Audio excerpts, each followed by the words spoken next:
Pagkatapos nga namin bumoto ay niyakag na namin si nanay na kumain sa labas dahil ka-birthday lang niya. Kaso pagdating namin dito sa festival, 12 noon pa daw mag-o-open ng mall. 10 a.m. nandun na kami. So sabi nila pwede naman daw kami munang pumunta sa supermarket. Kaya naisipan namin dumiretso na dito sa Shopwise. And then sabi namin kay nanay mag-grocery na rin siya.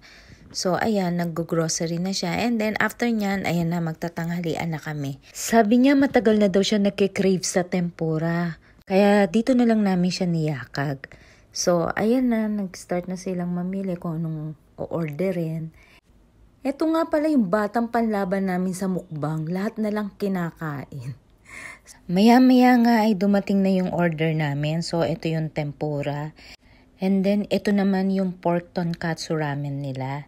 Tapos, ayan yung kanilang gyoza. Tapos, yung California maki. And yung karaage. Tapos, dumating na rin yung takoyaking in order kasi paborito to nung anak ko. Halos makumpleto na nga yung mga orders namin. And then, itong gyozang to, akala ni nanay turon. So, sabi kasi niya, iba daw kasi yung korte. So, ayan, maya-maya nga ay dumating na rin yung aming grilled barbecue pork ribs at saka yung yakitori. And then, yan, family picture. Siyempre, birthday ni nanay. And then, ayan na, nagsimula na kaming kumain. So, ayan, galit-galit na kami. Wala nang kwento-kwentuhan. Kain-kain na lang. Nung nasa kalagitnaan na nga kami ng pagkain, doon pa lamang nagsimulang magkwentuhan.